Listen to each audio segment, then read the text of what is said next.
Oh, bang on 7. Though, oh my goodness. How embarrassing.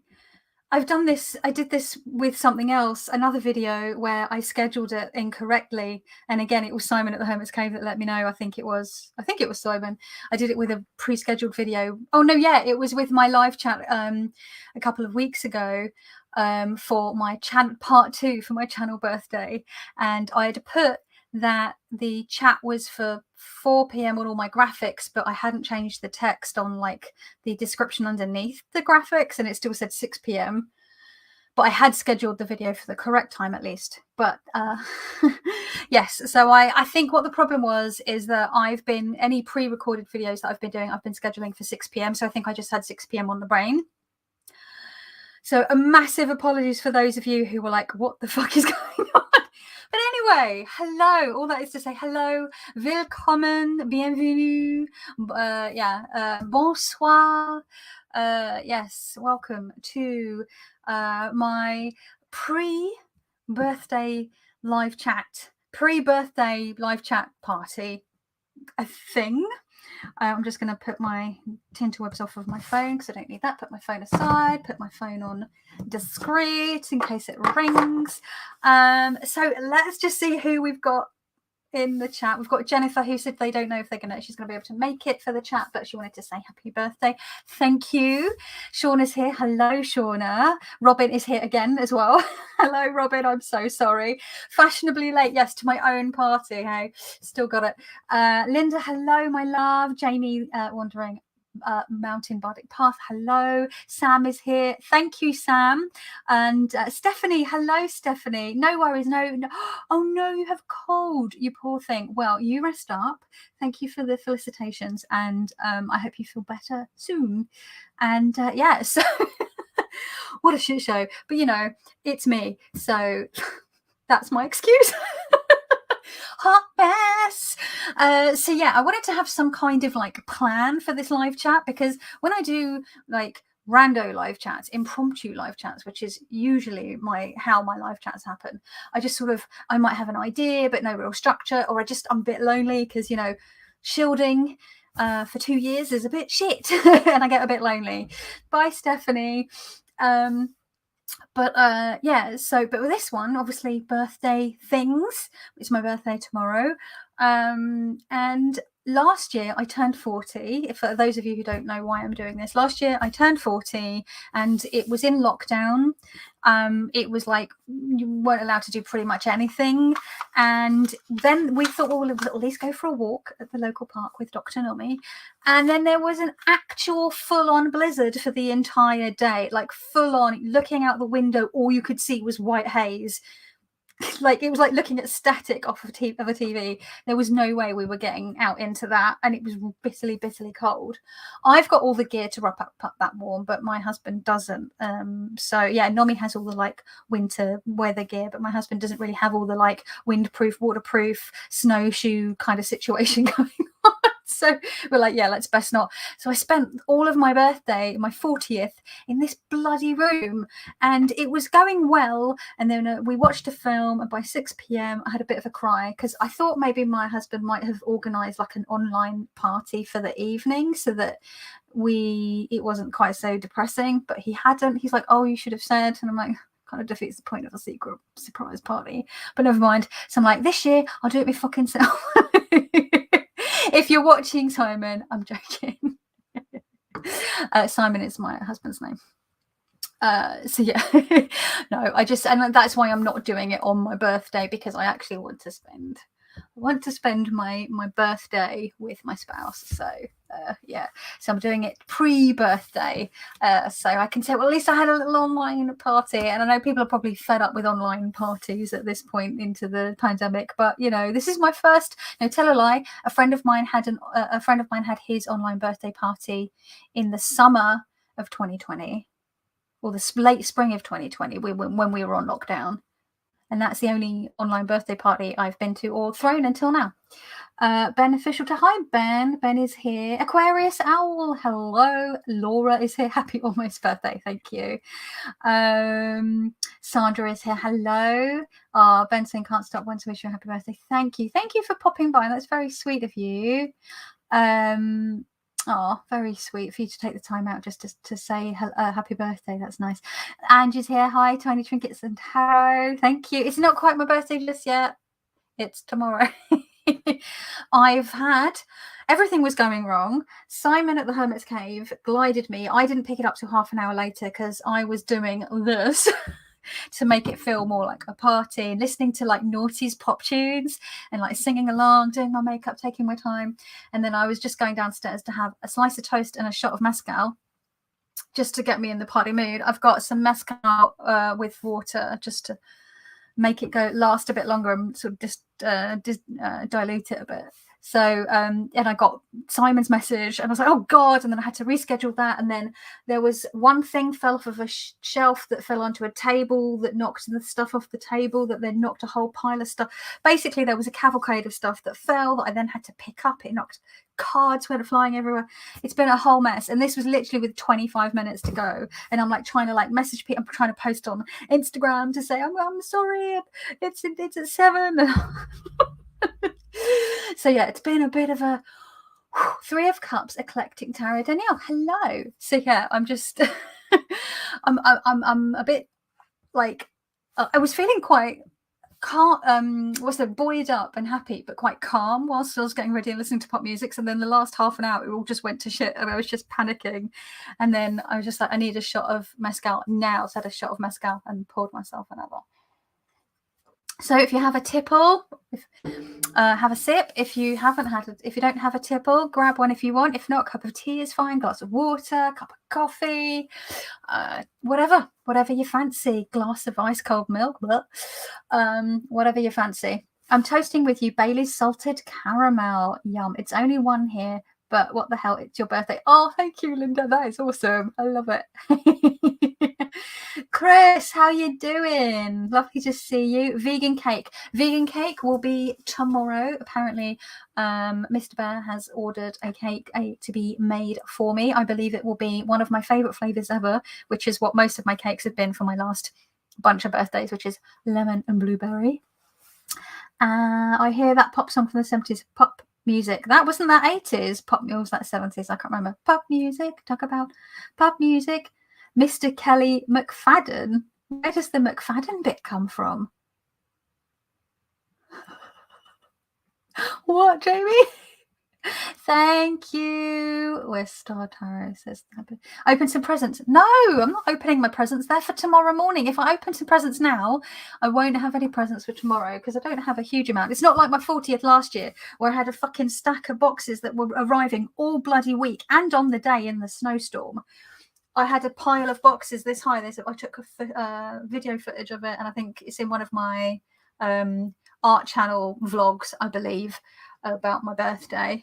Or was it on this channel? I can't remember. Yeah, stack of boxes where it's because it's 41, so it's less big, isn't it? So, but I'm like, I've still been indoors for 2 years. Like, come on, I'm joking. So, and I did open one present earlier this week, which is unlike me. I'm usually really, really good at delayed gratification, like waiting for presents to open them for the day, for the event, the occasion. But Stephanie Burrows, who has just said hi and bye because she's not feeling very well, actually sent me the Oak, Ash and Thorn as a birthday present.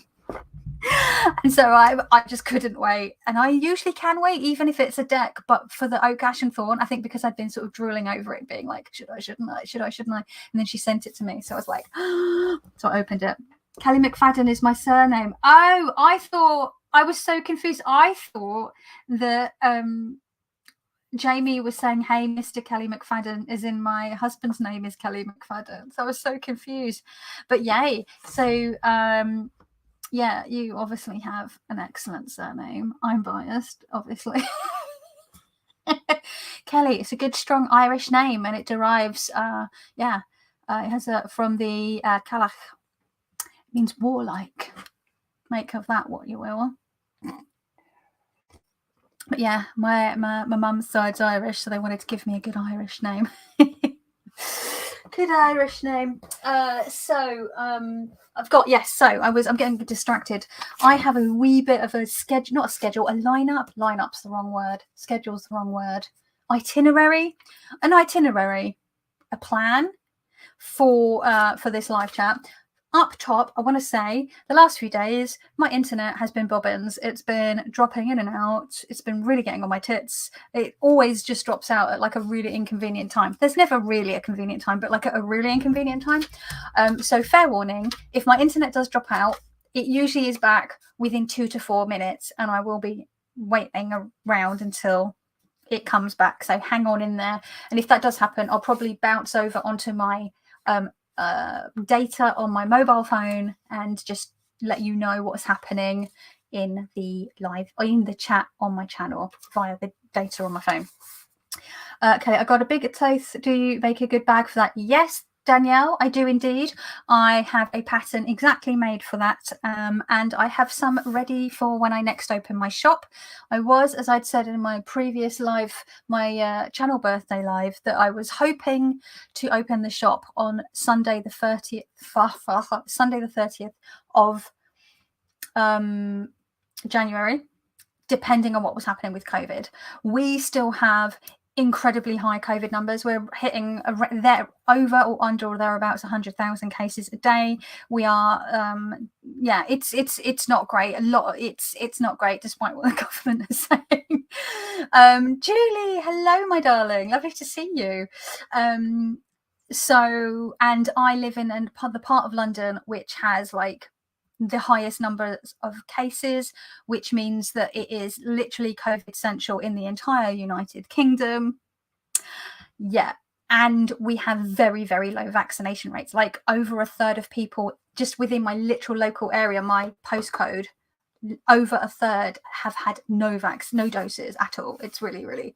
So as someone who is clinically vulnerable and would have to go into a post office where people now no longer have to wear masks again or socially distance or what have you, it's going to be a bit of a thing. So I'm going to push it back for a couple of weeks and just monitor the cases. I would rather the cases be much lower than they are now before I start taking my ass into potential COVID unsafe areas. I wear an N99 or a KN99, a an FFP2, which is pretty good. But, when other people are not wearing them and there might have been a buildup of COVID in the air because it is airborne and it hangs around for a long time in the air. I just want to minimize my risk. So I do have a bunch of pouches good to go for a couple of drops. I've been working on double pouches, which is really exciting. I've finally got the pattern just right, I think. So it's just a matter of how I'm attaching the ribbon, which I think I've worked out. And I've got some other exciting stuff to do with the pouches regarding, well, okay, I'll let you see when it happens. But yeah, some more research and development is going on, and it's pretty exciting. And she says, I'm bummed to have missed 3 girls, 1 deck, but look forward to watching the playback, says Ange. Iridescent C, thank you. Wondering, 50% of medical staff at the hospital are still not vaccinated, and we just had a primary exposure on Friday, and I'm pissed. Oh, that's really, really bad. Yeah, I don't know about, mandating vaccines for the general public. I think that educating people and sort of reasoning with them is probably the best way to do it. But when it comes to health service, I think it's a different ball game, because to work in health, you already have to have like a number of vaccinations anyway, like it's mandatory. So why is this one different? I don't know. Yeah, it's very bizarre, especially if you've been on the front line. I don't understand why people wouldn't. Like, my dad works for the ambulance service and he was like so ready to get his vaccines because it's pretty scary. It is worrying because I've got direct family that are working on the front lines that are at risk, and they're not spring chickens, so it's pretty scary. So where's Luna's popped in. You've been fully vaccinated. Oh, you tested positive. Oh, I'm sorry to hear that, my darling. I hope that it's, you know, that you're not feeling it too badly, at least. It's really going around. Stay. I would need to really keep an eye. Great to stay safe. Yeah, I keep an eye open. Yeah, I've got 4 good to go already of the giant thoth ones, but it'll be because quite a lot of people have been asking for them. It's something that I'll probably add to my regular repertoire. Like, I often get people asking about the marshmallow Marseille, taro serene, squid cake Marseille. They're all the same size. And so is the rare triumphs I discovered. People often ask for those as well, so I often pop a few of those into my shop updates. But yeah, I will be letting people know on here, on my community feed, in my videos, over on Instagram. I do also post on Twitter occasionally, so if you want to stay up to date, follow me on my socials, and I'll always let people know what's going on with regards to the shop. But yeah, it's really frustrating because I was hoping to 30th of January hit the ground running. I've got those bags ready to go. I just need to create all the listings for them, and yeah, it's just, I just don't feel comfortable doing it, and I'd rather err on the side of caution. Yeah, because yeah, as I said.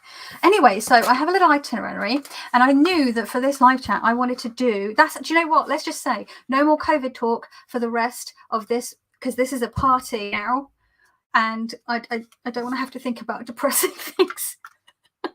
Because the panini is the reason I'm doing this, clearly. But yeah, I wanted to do a hashtag, and I had to pick one of the hashtags out that I've got in my planner. I've got like a list of hashtags that I would maybe like to do, and the one that I picked isn't really a hashtag, or maybe it is. It's a video that Dawn Michelle over at Boho Tarot did 2 years ago. I want to say, and it was her favorites, forevers, and forgotten. Basically, the decks that she's currently like super interested, loving, playing with, really into. The decks that are her absolute like ride or die, always and forevers. They will always be with her. And like 5 decks, like 5 for each one, pretty much. Decks that she kind of forgotten about, whether those were decks that she used to use and then had sort of, they'd fallen by the wayside because she'd got other decks come in, which happens for a lot of us that have large collections, especially, or decks that she had bought and then put on the shelf and just promptly forgot about and never used. So I've got those 3 categories. I've picked 5 decks for each, and then I have like a little extra category, which is decks that I'm super hype about, but I haven't had a chance to work with yet because they're super new. Actually, one I have worked with, but I've only done 1 reading with it. So that's the first thing I'm going to do, is I'm going to answer a hashtag. Boris and his mates don't listen to the medics. Medicals don't know how they know if they aren't doctors. Well, exactly. It's a political decision. They're just trying to save their own skin. And I refuse. He's a bellend. So anyway, that's the last of the COVID chat.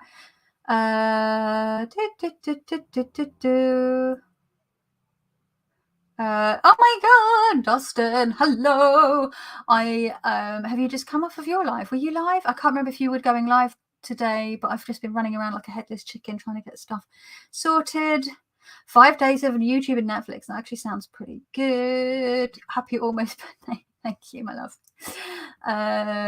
Candy, catching a little bit before the kids arrive home. Lovely to have you. Kristen, hello. More people flooding in. So nice to see y'all. Oxo 123, hello. Happy birthday, kid.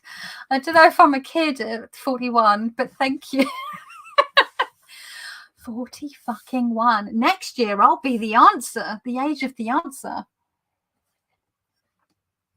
I wonder if I get any like wisdom downloads when I turn 42.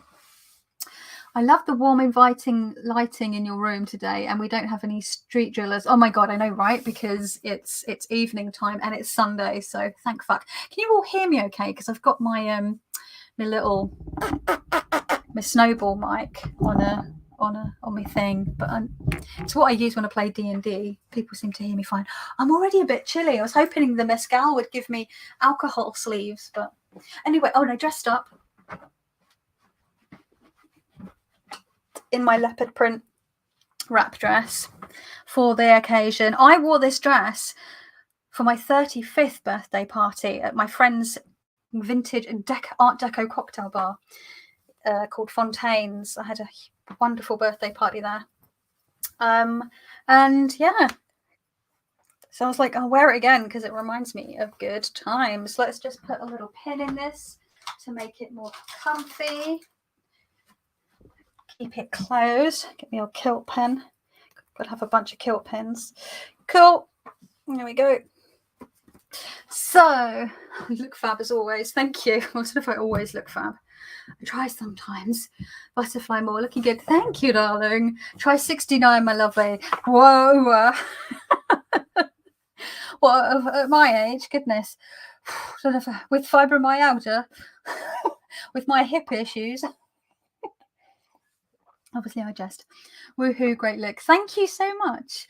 I love to see a green leopard. Yeah, it's like a jade. It's like a jade green. I don't know if it's showing up on the thing, but yeah, I love this dress.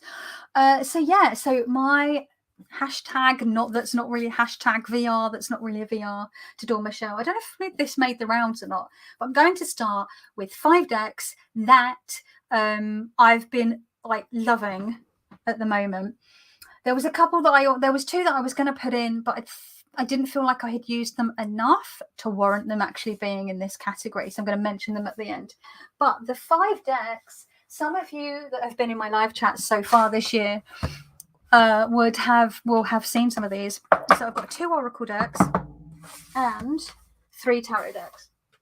So the first Tarot deck that I have been loving, one of the decks that I've been using for my month ahead, my weekly readings, is one of my Ride or Dies. So that is going to be in the middle category, the favorites. But yeah, I've been using that for all my weekly readings this month for January.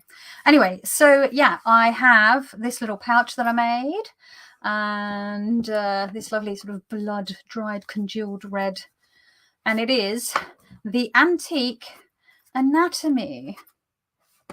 I love this deck. I've got the mass market version, which is called the Modern Tarot Reader, the box set. It's not called the Antique Anatomy over here, which is super confusing because I was like, well, why can't I get it available? It's not available over here. And then someone told me, hey, it's called the Modern Tarot Reader over there. So I was like, okay. And loads of people like bitched about the cardstock. Bitched. That sounds like a horrible word. I could complain about the cardstocks very thin. But actually, my God, I don't mind it. It actually riffle shuffles like a demon. So yeah, gonna straighten up on the old boot. Oh, I shouldn't do that. I'm PMSing and I've got tender nipples. TMI. So I shouldn't do that. Right on them. I'll do it here on my collarbones. Oh, bum. Oh, that mescal's already taking effect, isn't it? So yeah, it shuffles real nice, innit?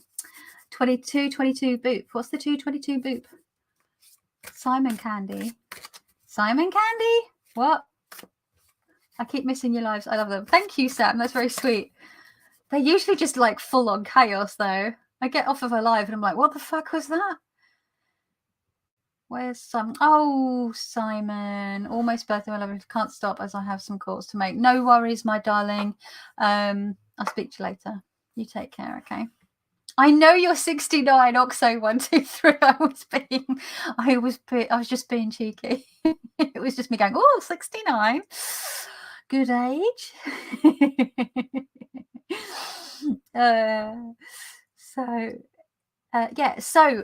This was a deck I got about a year ago, and I created a journal for it using Dawn Michelle's Tarot Bound.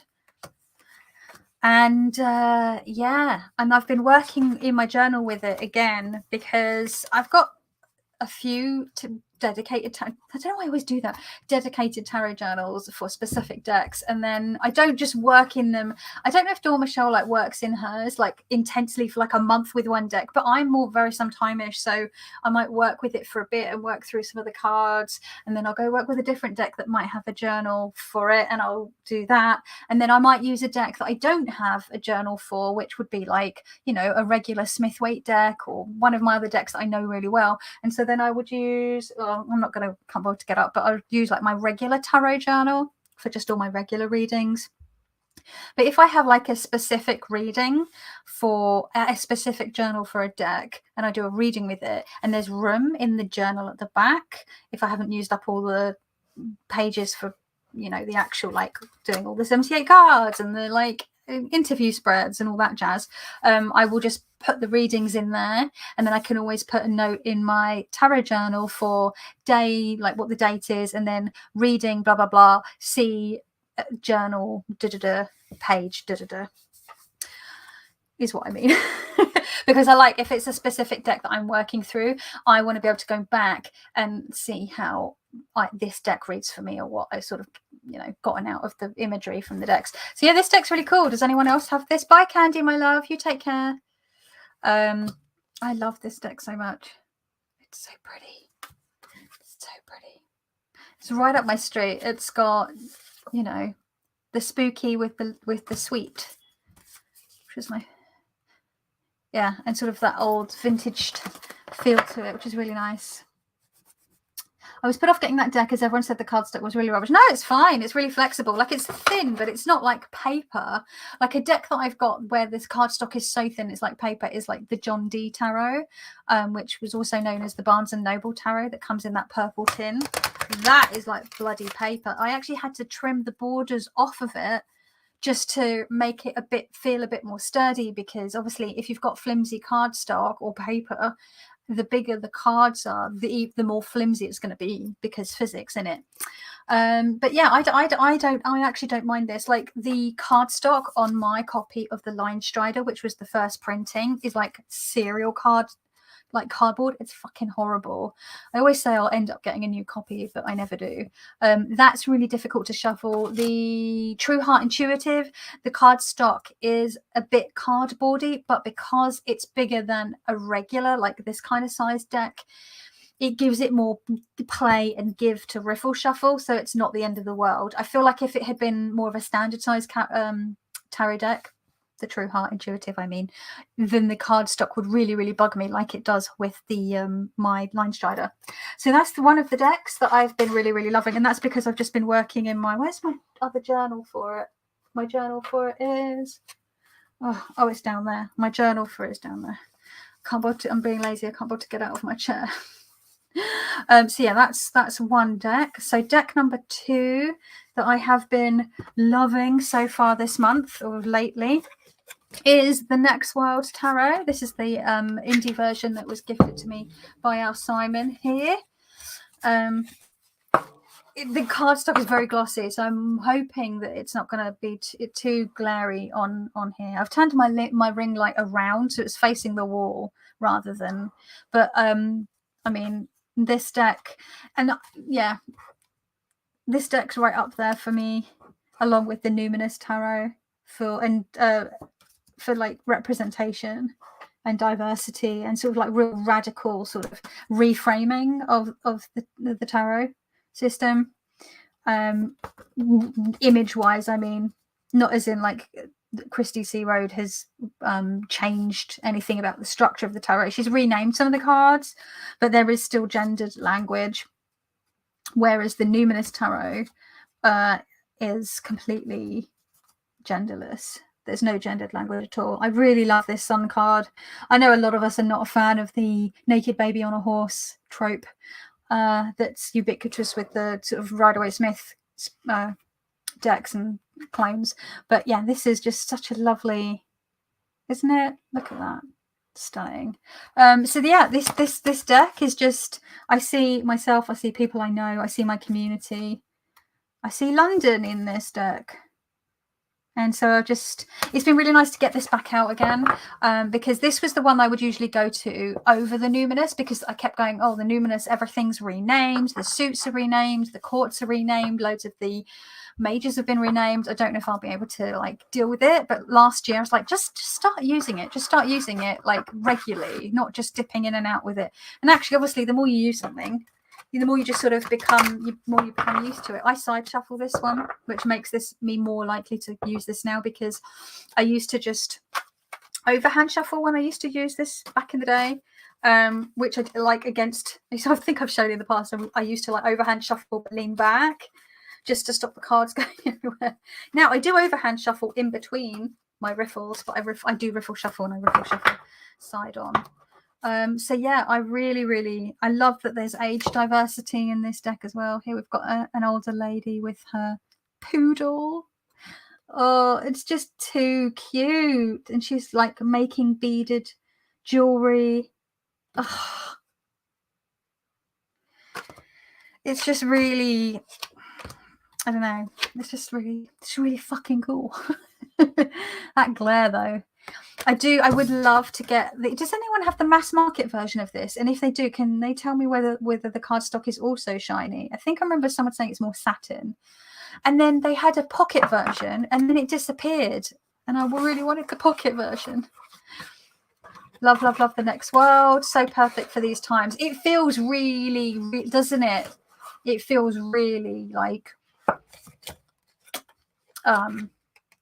apropos. It feels very apt at the moment. And I think that's why I've been going for that. Like the Numinous Tarot has a softness and a gentleness about it, which I really needed last year. But I need a bit more of a kick in the pants this year. And this one feels a lot more sort of actively, what's the word? Like it's sort of revolutionary. I don't know if that makes sense. No, it's not shiny, says Laura. Well, that's good. You have the same edition. Mass market next world is not as shiny as the indie one. It's kind of smooth satin. The pocket version of next world is matte. Why is there no... Oh, the pocket version is back, Pamela. It is? I'm just going to Google that because, hello. Next World Tarot Pocket Edition. Come on, babes. Give me UK. Blackwells. I think that's the regular sized one. £43 on Book Depository. No, thank you. Oh, Amazon. I bet it's out of stock. I don't like buying from Amazon, though. No, currently unavailable. Maybe it's available in the US. No, not available. It's unless you want to spend like a ridiculous amount on it. It's just not. Unless you want to buy it secondhand. How odd is that? Are they doing a different edition? Are they doing something with it? I got my pocket version from Amazon. Oh, yeah, it's not available in the UK. Are you? I can't remember if you're in the UK though. You are, aren't you, Ange? Or am I imagining that? Anyway, the third tarot deck that I have been really digging, which is one that arrived for me at the end of last year. I can't remember if it was November or December. You've all seen, if you've been in my live chats, using it for the profound and the profane readings, which is the Wild Unknown pocket version, which I am loving. It's really wee. It's much smaller than a US Games pocket, but a little bit bigger than a Llewellyn mini, I believe so. I've got the mini universal here in my tarot binder, which I think is really small. Okay, yeah. So the this is the universal mini edition, right? It was so small. I was like, this is taking the piss. I'm not using this. So it's so small. I stuck it in my binder. So like if I take a Wild Unknown, you can see it's still bigger than that. Smaller than a US Games, bigger than I can't remember what publishers this one is. See? So yeah. Just pop that back in there. So yeah, the Wild Unknown, I have been the pocket edition, I've been super loving. I haven't picked my standard size one up since I got this one, I don't think. There's a Big Next World art book I'm extremely tempted to buy. Oh, there is? Oh, yes, on Amazon and on artist website, it's $25. Why don't we get it over here? That's not fair. Next World art book. I love Christy C. Rhodes' art. Just full stop. She's cool. She's so punk. Well, she is punk. She's in a band, but like, she's just too cool. I remember when I found out she was doing a tarot deck, I was just like, oh, well, clearly I'm going to need that. And I was right, because it is awesome. But yeah, I think we've all seen The Wild Unknown. Does anyone else have this mini version? And if so, are you also loving it? I almost did my birthday reading with this. I did the most amazing birthday reading this afternoon. I combined 5 decks. But this is the mass market version. So the version that I have of standard size is the independent version. But I actually really like the size of this. I really like the cardstock. It's easier to shuffle, even though it's really small. And I really like the changes that were made to it. I didn't think I would. I was always like, that's why I never bought the mass market version. I'm like, I'm just happy with my indie version, and I prefer the backs on the indie version. I do still prefer the backs on the indie version, but actually, yeah, the colors, the changes, really, really working for me. Yeah. So yeah, that's the third deck I've been really, really into, and that's it's just the perfect size to just play with whilst I'm sitting on my bed and like just want something small to shuffle that I don't have to think about too much. The next 2 are Oracle decks. One of them is the deck that I've been using with my week ahead readings. So I've been doing positional spreads for my week ahead readings. I know. Actually, I am going to get up. I'm going to not be lazy. I'm going to get my tarot journal. Whoop, whoop, whoop. Ugh. Okay, hang on. Right, here we go. Put my butt on the air. Hi, Kathy. Next World in Black Walls for 28. Is that the pocket one though, Butterfly More? I never felt really inclined to Wild Unknown, but somehow find the mini tempting. Do I just like tint? I mean, I got mine for like £7. Like it's, what's that like? I don't know what that is in Canadian dollars, but that's really, you know. So yeah, so what I do is I did use it a couple of times last year, which was this 4-card spread, which is called the Enchanted Week Ahead Spread by Holly Enchanted on Instagram. And I've used it in the past, but for the most part, I just do like 3 cards freestyle for the week ahead. And then this January, I was just like, oh, I'm going to go to use the Holly Enchanted, because I don't really like to use too many cards for a week ahead spread. It's only 7 days. What do I need like 7, 9, 10 cards for? I don't. So I like 3 or 4 cards. I think that's enough information. But you know, when I'm pulling 3 cards, I'm reading them together. Whereas with a positional spread, I'm reading 3 or 4 positions. So with the Holly Enchanted one, it's 4 cards, which is something to expect or focus on. Second card is something to embrace. The third thing is something to sort of bring to the week, and the fourth thing is something to leave behind. And then what? So this is, I draw it out. Like this is from Monday this week. So I put like my little. As you can see, like I used to get super fancy with my art journals, not my art journals, my tarot journals, but I found that it was a barrier to me, tarot journaling, and so ultimately I was like, I'm just going to have to keep it really simple. I can't afford or be asked, frankly, to like scan cards and print them out and stick them in, you know, like fuck that. I just need to just be getting on with it. So all I do is I put the name of the spread if it's got a name, and I put a bunch of day and like my mood and whatever. And I've been also even though I don't really do astrology, I do follow the moon cycles, which is why I put the moon info there. I use the Moon Deluxe app. I've had it for years. I put what the moon is in astrologically, just because I'm like, if I ever do like get bitten by the astrology bug, I've actually got a load of information to look back on with regards to readings. And then, yeah, there's the spread. So you've got the 4 cards. And then this little card with the star on, that's something that I added to this spread, which is an oracle card. And I call that support or encouragement for the week. So yeah, I've really been into that. All that is to say, my oracle deck for this month has been the Empty Cup Oracle, which was gifted to me by our Jen over at Jen's Balanced Tarot. Oh, wrong way around. I love this deck. It's got slightly rose petal cardstock, but because the deck isn't too thick, it's fairly easy to shuffle, and it's really simple. I don't know if most people have seen this deck, right? It's a bit tricky to get it to go back together because of that rose petal, but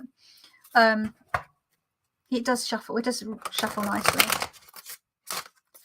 Nice to be able to toss a deck in my bag and know it's safe. Exactly, Laura. That's why I like tins and my little pouches. See, it just really goes together. And what I really like about this is it's very simple. So you've got the artwork is all sort of grayscale and everything's floating in a blank space. Most of the cards have an off-white background. There are a couple that there's like about 4 cards in the deck that have look at this, have a black background, or an almost black background, a charcoal rather. Really nice. And it's really funny because I always say I don't like oracle decks because they don't have a system, and I like a system, and I prefer any oracle decks that I do use to have a system. But the decks that I tend to pull oracle wise tend to be ones like this, which have no system. It's very intuitive, so go figure. Oh man, I've got tins dented as well. So I don't know what I do. Well, not lately, but my Moore and Greer in a tin, that tin's pretty dented. My Vanessa Tarot's pretty dented. What was the other tin that I had? There was another one which is pretty dented. I just really love shuffling this. Yeah, so this has been getting some use. And this is by, this is by Stacey Burrington, for those of you who may not have seen it, who did the Sasarabito Tarot. And the guidebook's really good. It's got a little bit, but mostly you rely on your intuition. And there's a quote for almost all of the cards. It's really lovely. It just feels like there's a lot. It just allows me space to think with how simple it is, because there are a lot of oracle decks which are all like mad, crazy fucking images, and then a keyword, and then sometimes there's like a whole like blurb underneath the keyword. I'm like, whoa, like, okay. Sometimes I just need something simple. This makes me think of some of the D&D maps that we use in Dungeons and Dragons. So yeah, Stinging Nettle, lovely. Dents are just love bumps. My bumps. So yeah, that's the 4th deck I've been loving this month. And the 5th deck, for those of you that again have been in my live chats, will have or seen my Instagram posts, will recognize this second oracle. And it's the Arcane Bullshit, which I've always loved. Again, it doesn't have a system. It's very much like the Empty Cup Oracle, except with swearing and rude things. This is a rose petally feel to it. And this deck is just pure joy, pure redonkulous joy in a chunky. Look at that. Like, oh my goodness. Compared to like a tarot deck, it's just huge. So anyone that's watched me shuffle this on my lives will see I have like a very specific way that I shuffle. Okay, hello, my darling. I've just realised I've not been drinking my booze. I was supposed to be getting a little bit tipsy. Cocktails and cartomancy, but without the cocktails. Spirits and cartomancy. That makes it sound like I'm like getting drunk and contacting spirits whilst reading cards. But yeah. So this deck is just fucking weird. So we've got the pupa vomiting on cats. This is not going to be for everyone, but this is very much my bag. Make up your goddamn mind, which was a card that Kickstarter backers got to vote on, I believe. I think. Oh no, that was, oh, for God's sake, stop asking. I think, oh, for fuck's sake, stop asking. That was it. The Toilet Angel.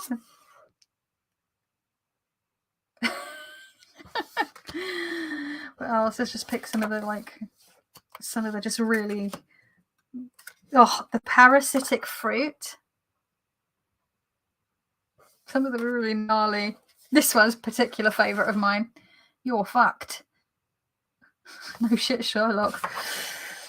Rhubarb Tony. Madame Rufflebonnet. I mean, it's probably nothing.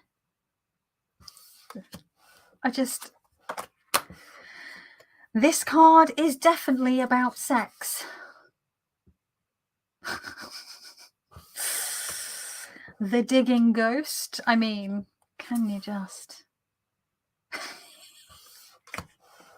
It's so weird. I love it. Chaos Mom.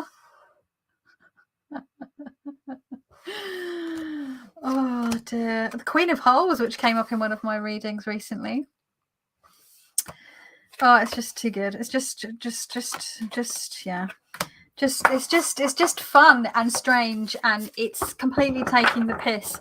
But you know, it can be a really interesting reader, as that's why I've been pairing it with like a serious tarot deck, because for readings, because I think it shows I don't see enough people using this, and I want people to realize that you can actually get stuff, you can get something out of it, you know. So yeah, I missed one of the cards out of the little Wild Unknown. Kabo made me do it. I got arcane bullshit. What? You did? Awesome, Shauna. Yay. It is a strange deck, Christine.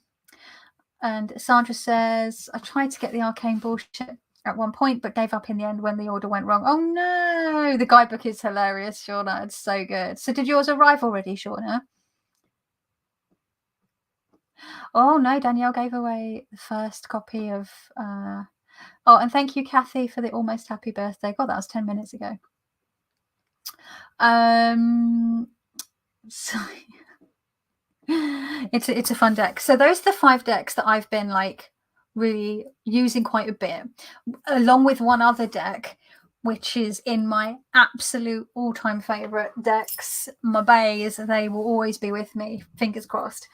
So the first one I'm showing is the Osho Zen. Can you believe there are 2 decks in this that I've had? They're the 2 first decks I've ever bought, and both of them are in shitty drawstring pouches. And by shitty, I mean like this one's like that cheap organza bullshit ones that you get like free with stuff, and the other one's in like some old headphones bag.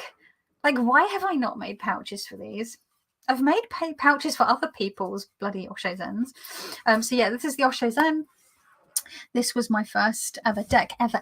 I've had it for over a quarter of a century.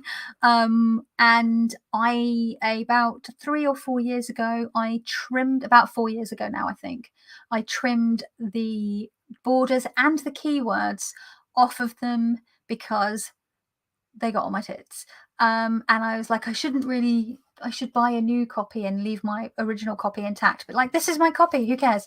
And it's been edged yet again because I had to re-edge it. And I used a large corner rounder because I like the roundness of it. I like the softness of it. The artwork in this deck is very soft. So I'm very specific about the size corner rounder I use on my decks when I mod them, because it has to match the deck. Does that make sense?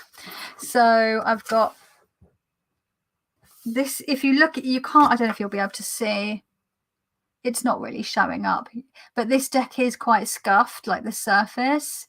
It's not really going to show up. But if you can see sort of grey splotches and things, and like, it's because, you know, I've had it a really long time and it is quite worn. But because I had trimmed it and re-edged it, it gave it a new lease of life, because the edges were getting raggedy and you could really see some of them were a bit like a tiny bit bent up in the corner, because the corners were smaller on the, you know, it's smaller on the proper copy. So not proper copy, on the untrimmed version. So yeah, it sort of made it feel a bit fresh again. So yeah. And I do know now, I didn't when I bought this at the time, I do know about the whole deal with Osho. But this deck, because it was my first, it will always be important to me. So for example, this was one of the cards that really well, I really hated the keyword on it ever since I got it, which was schizophrenia, which is also a term that isn't used in medical scenarios for the most part, as far as I know. And it was just really offensive. This is the Two of Swords in the Smith way. So this is the Two of Clouds, which is the element of air, which obviously pertains to the mind and the intellect and thoughts and that communication. And yeah, I was just like, no. So that the keywords had to go. And, you know, I can still remember a lot of the keywords. Like the keyword for this, from what I remember, is rebel, abundance. We've got reincarnation, I believe, is for that one, or rebirth. Transformation, I think, is the keyword for that one. So yeah, there's like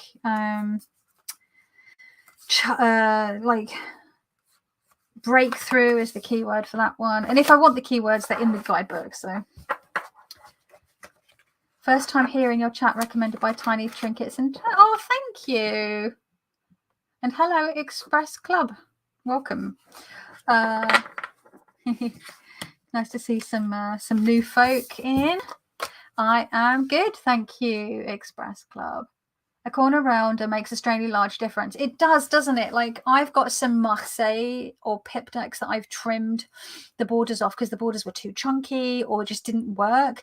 But a lot of them I've actually left the edges square because they're Marseille, and traditional Marseille weren't corner rounded. So I love that you can like really choose what you're doing with the edges of your deck, and it does affect the aesthetic and the feel of the deck. Obviously, like this just feels, because it's like now quite pocket sized, and the round edges, it just feels soft. The artwork feels soft. It just works.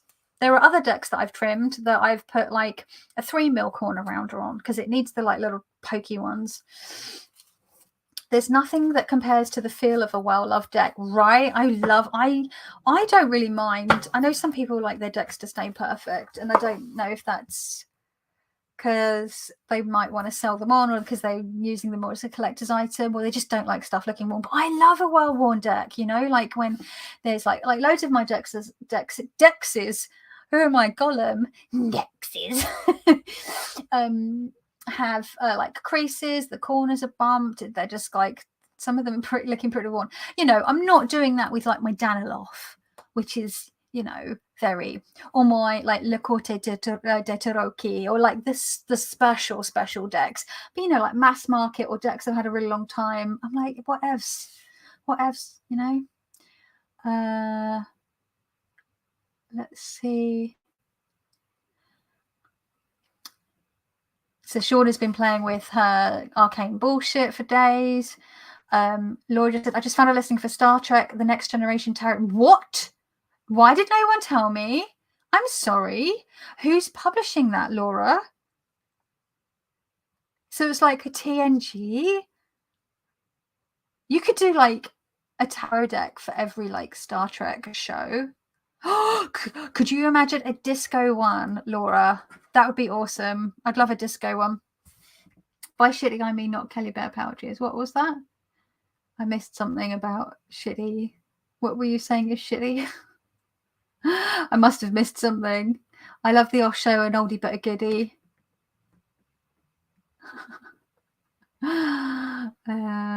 Put it on your 2022 to-do list, making bags for those. Yeah, no, it is on my list, Robin. I've got several pouches, several decks. I'm like, I really need to just bloody make a sodding pouch for this. Speaking of which, up next is the Oracle deck that is in a pouch that is not fit for it.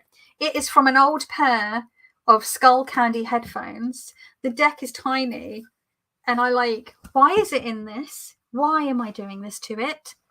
This is the second oldest deck that I have in my collection, which I bought maybe a month after or maybe not long after I got that. No, hang on.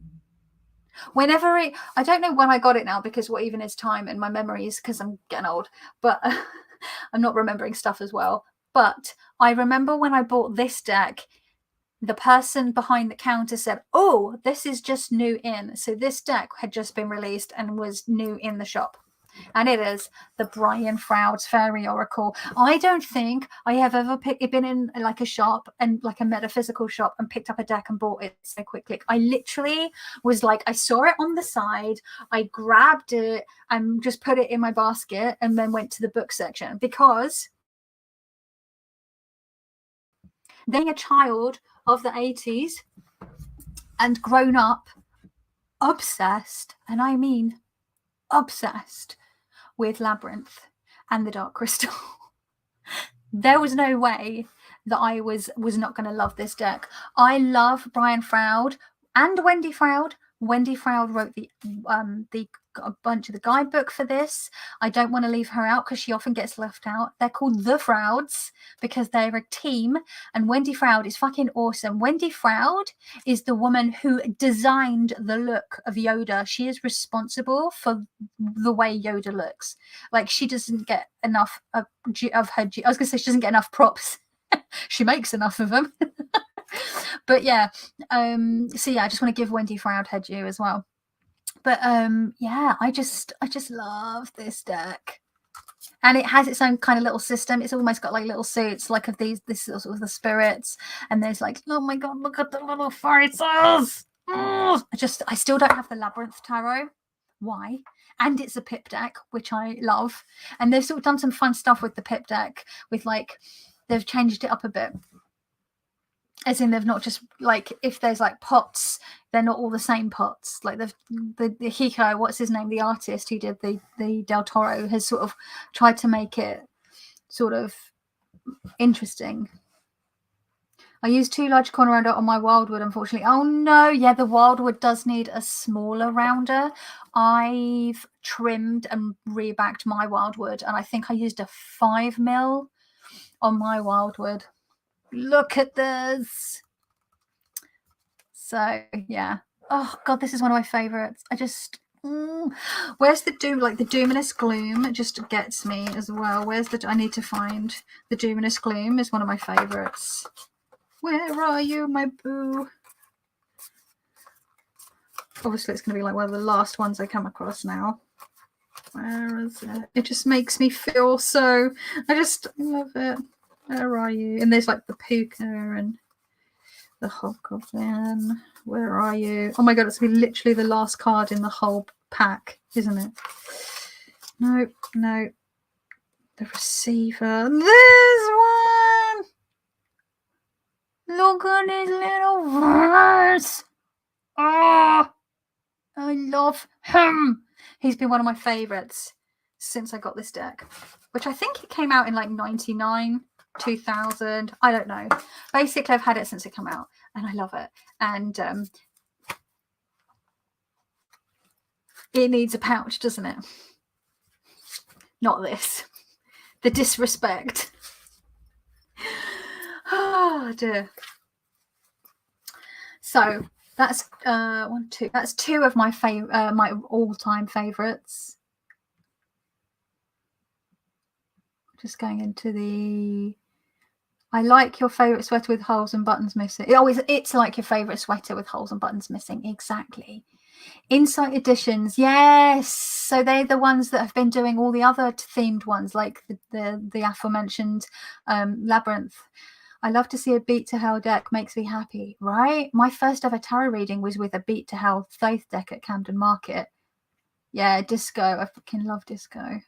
Although I can't look at the new series because they've taken it off of Netflix, which I'm super pissed about. Oh, you're saying the shitty bag the Osho was in? Yeah, it was like proper shitty. Deep Space Nine. Yes. Love it all. Love it all. The original series Star Trek was cancelled initially. It will be reprinted and available this spring. Ah, okay.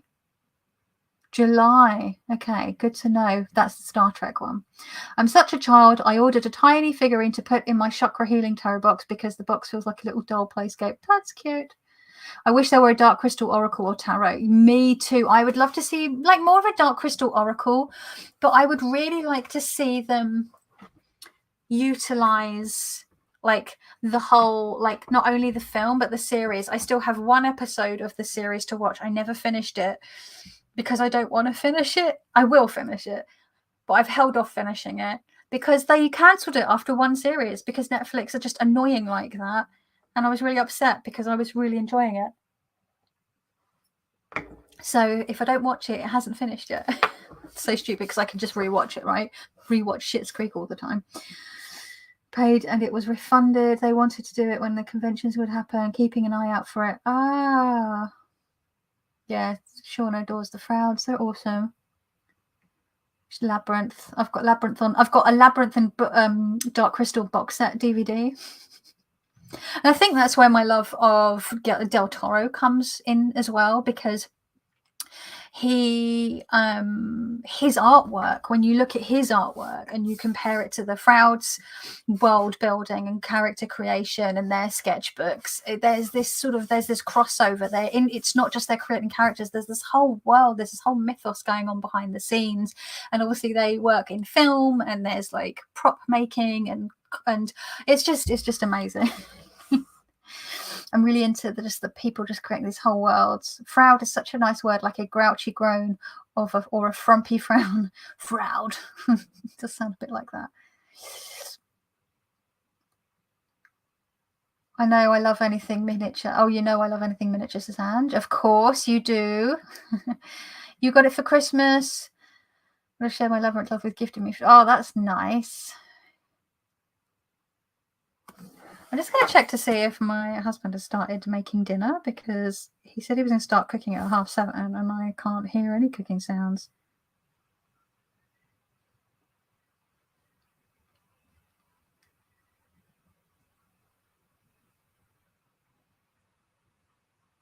Oh, I can now. I think he's only just remembered. He probably got sidetracked. So we probably won't be eating until about 9:30 at night, I think. I'm going to be so hungry. And we're having soup. So it's going to be, if I have soup too late in the evening, I just get up needing to pee all night because it's like vegetable water. Oh, TMA. Hi, Spiral Heart. Thank you. Yeah, Del Toro's awesome. Labyrinth is one of my fave movies, says Hunch. So anyway, so that is 2 of my fave decks. My third favorite deck is a Marseille in this little yellow pouch, which is looking really white, washed out under this light, but it's a lemon yellow. And it is the Tarot Classic. And I have other Marseille decks that I love. I have a feeling this might get taken over by the Triomphe de la Luna Paradoxical Rose, because I'm planning to really use that this year. But for now, this 50-year-old copy of Tarot Classic by AGM, it's basically similar colors to the New Choice Tarot de Marseille, but it's an actual Marseille, like a classic Marseille. And it's a really nice size. The cardstock's great. I paid like £10 or £11 for it on eBay. It was in really good shape. And I just love it. I've used this for almost all of my Marseille study. This is my Marseille study deck. I've since replaced it this year with the Paradoxical Rose. I'm like, come on, because I've got the Marseille under my belt now. So let's add something a bit different, because the Triomphe does sort of play with the system a little bit. So yeah, it's got really delicious sort of magentas, this sort of rich jade green, which is very similar to the color of my dress, a really beautiful blue, which is quite it's like it's almost cerulean, I would say, and a lovely golden yellow, like a warm golden yellow. So it's those 4 colors, but the pinks and the jades just really just make it for me. Like here, you've got the wands in the pink and jade. Really, really, really nice. Really, really classic imagery. Shuffles so nicely because look at the size. It's smaller than a Smithway. It's smaller than a standard deck. So it's perfect for my wee hands. The cardstock's perfect. It's not too glossy. It's not too matte. And I've never edged this because I just don't feel like I want to. It just doesn't feel right to do it. The backs, it's got a classic plaid back, which is like, it looks like the old inside of the cigarette packets with the foil that you'd see. So it's like a red and off-white And then it's got like a metallic gold running through it, which is not really picking up because the light is bad because it's nighttime and I don't have a grown-up camera. I'm just using my laptop webcam. So this is one of my other favorite decks. Yeah, they Netflix are like, if they 1 or 2 seasons and then they're like, that's the thing, right? I'm really glad that Schitt's Creek wasn't a Netflix original because they would have given it 1 or 2 seasons and they would have cancelled it. But Schitt's Creek is one of those shows that just gets better and better and better and better with each season, and it needed that time to find its feet, and boy did it find its feet. Still one of the best TV shows I've ever watched. The 4th deck in my favorites, the Sassy Burrito. I almost picked the Numinous for this because I did use the Numinous so much last year, and I do love the Numinous. If there was 6 slots, I would put in the Numinous as well. But the Sassy Burrito I've had longer, and also it's less busy. Like, I love the Numinous, but the artwork is very like woo woo woo. And it could be a lot. So this one, there's a calm and a serenity about this deck that I love. I have the 2nd printing, I believe, printing 2. Yes, there is the latest versions. The guidebook actually fits in the box. Mine does not. It's larger than the box, which is a bugbear of mine. And the cardstock is matching and I'm thinking of the newest. I think the cardstock is not glossy. This is very glossy. You know, I don't know any different with this deck. It's always been this glossy. The gilding, I don't know if this gilding has been like welded on. Can you see this? I mean, you can see there's some like white chippy bits a little bit when I put the light, you can see. But for the most part, like, if you look at the corners, how has it stayed? Like, my Tarot Illuminati, which is a mass market deck, to be fair, that's gilded, and the corners, all the gilding is pretty much gone on it. Like, it's all just really worn off, but not on this one. And I think I've used this more than my Tarot Illuminati over the years. Absolutely astonished with how the gilding, it doesn't come off on my hands, nothing. I'm like, how? What witchery? What magic? But yeah, so I don't know whether the newer printings or the newer cardstock will have the same gilding, but if it does, it's going to last you a while. Like, this has taken a fucking beating over the last few years. What have how many years have I had this? At least 4, maybe 5. No, hang on. I feel like I got this in 2018. I can't remember anything these days. Fuck me. Laura's going. Bye, Laura. Stay toasty. I know it's been snowing where you are, my love. You take care. Lovely to have you in. I just ordered the Gentle Creatures Wisdom Oracle. Oh, is that the same guy that did the artwork for the Into the Lonely Wood Oracle? Because I think I want that one, which is the same person's artwork, isn't it? Which is weird. There's like 2 decks on the market with the same artist's artwork, and they're quite similar, and they both have like the wood or something in them, or gentle, or I don't know.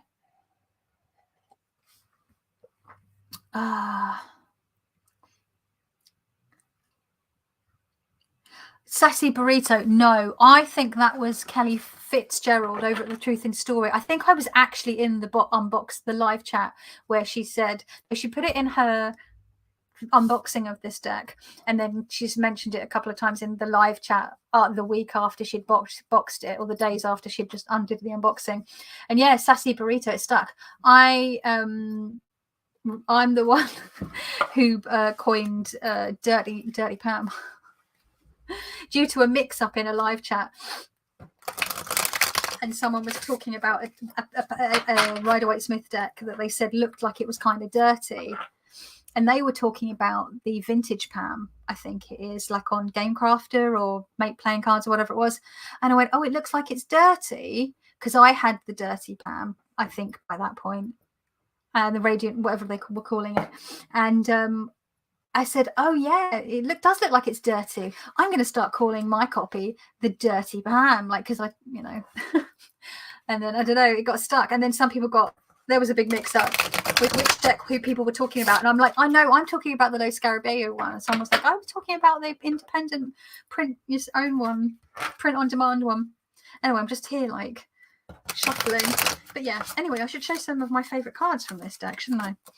So not all the cards are in here because I did use it as part of my my birthday / year ahead reading that I did earlier this afternoon. I like that we get age diversity. We get, this is one of my favourite, like fucking 8 of Cups ever. Oh, what? Yes. One of my favourite strength cards ever. The glare is so bad though. Does anyone have the newer version with the less shiny cardstock? Is it worth getting a new copy? Some of my favourite cards came out in my reading, which was awesome. This guy. I want to sit down and have a cup of tea with this guy. Yes, or a coffee. Is he pouring coffee? It looks like coffee. It's very dark liquid. I bet he makes a good coffee. He's had a lot of practice, I bet. Look at his little face. I bet he's got some tales to tell, right? I love this one where they're like all just hugging each other and they've all got little heart tattoos. So cute. Oh, just love this. I just love it. I love it. Hang on, the quartz in this are just especially stunning. Let me see if I can find another, because a bunch of them came out. This Emperor, very Don Draper. The Fool is one of my favorite fools ever. I mean, I know he puts a lot of people off, but I love him. Just a real childlike wonder about him. This one, 9 of Cups. Oh, this deck, it is so just... Oh, I just realised this looks like the Pinky Swear or Pinky Promise card from the Empty Cup Oracle, which was the card I got this week in my reading, was the Pinky Promise. I'm going to have to look that up now, because that's almost like a redo of a card. Oh no, it is a bit different. I've only just noticed that. I've had these decks for ages and I've only just noticed that. I'm observant. My brain. So yeah, basically I love this deck. And that's 2 Stacia Barrington decks. I wish I'd got the Nico Cat playing card Oracle while I had the chance, because I don't know if she's selling that anymore. Oh my god, I can smell soup cooking. Leek and potato. Yum, yum, yum. So, yep. I remember when I first got this, though, my husband had to take the lid off because it was so wedged on. It was like trying to get the lid off was almost impossible. But now, because I've had it for a long time, it just comes off. So it's not a problem. So those, the final deck in my favourites decks ever, I don't think is going to be a surprise to anyone. To anyone that has been on my channel before. It's in its own little pouch. It is trimmed as well. It's my magical forest. Again, I used the 10mm, the 1 centimeter rounder on this one because it's very, again, the artwork is very soft and squishy and so gentle and floofy and huggy, and it just needed lovely big chunky round edges. It's been edged in green, and this is like, this is my ride or die. Oh, Hermie. I mean, fucking hell. Favorite Hermit card. Look at his voice. It just gives me such cute aggression. I know it's weird. It just, and I can, the colors in this deck, again, is one of those decks where the colors taste really nice. The purple in this is just yum. My mouth's watering. There's the strength. Oh, the lighting is just utter pants, as though. I'm so sorry. Oh my god. This strength card. Oh, this world card. And I feel bad because there'll be people go, I bought the Wild Unknown, the Magical Forest because you love it so much and I don't connect with it. And I'm like, I'm really sorry. Like, I know I hype it up, but obviously it's not going to be for everyone. We've got our bondage poodles, as I like to call them, in our devil card. Look. Oh, it's just, I just love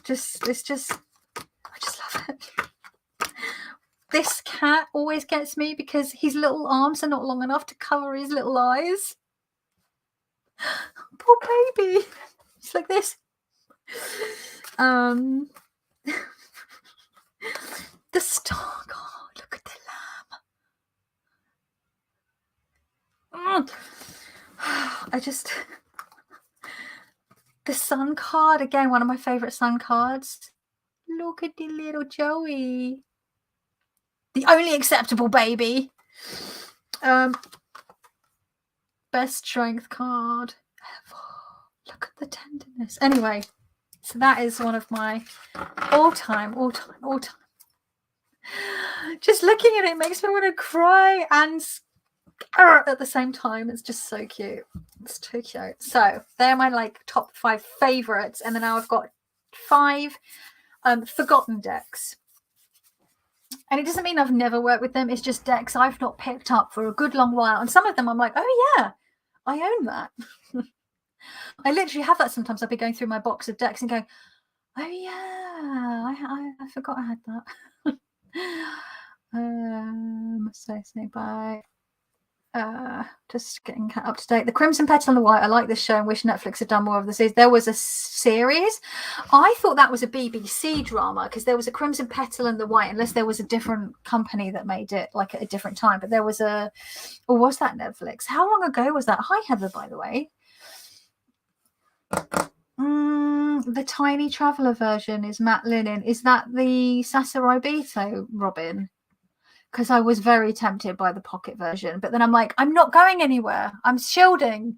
When am I going to need it? Not now. But then, like, maybe one day I'll be able to get back out in the world. The Gilding Fairies are watching over it, right? They must be, because how is that, like, happening? Priestess Justice. Cool name. Happy birthday from Ontario, Canada. Nice earrings. Thank you. A friend of mine made them. I bought them from her Etsy shop. Don't know if she makes them anymore though.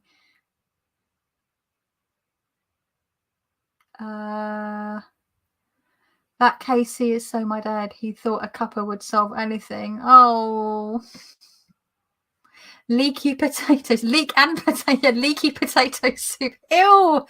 No, because we've all picked up a potato and you're like, oh, that's not edible. Hello, bunny kisses. Hi. Happy birthday, heart. Your faithful card is the deal breaker card for me. Can't get past it. Won't tell you why, as it will ruin it for you. I don't think it will. I think you've mentioned before bunny kisses and it hasn't ruined it. It's like I can eat and like watch any gnarly shit on TV and it won't put me off my food because I fucking love food. I love that full card and it doesn't nothing will put me off. I've seen people say all sorts of things about him and I see just something so totally different to what other people see. Happy almost birthday. You look great. Oh, thank you. Love the hair and what you've done with the eyes. I feel like every time I come onto your channel, you're showing that deck. It's my favorite. Good for inner child work. Yeah. I'm hoping that Low Scarabee should deck with the without. I know, right? Because they did it for the Happy Tarot. And I'm sorry, how has the Happy Tarot gotten a fucking reissue, a reprinting, and the like beautiful magical forest hasn't? Excuse me. Rude.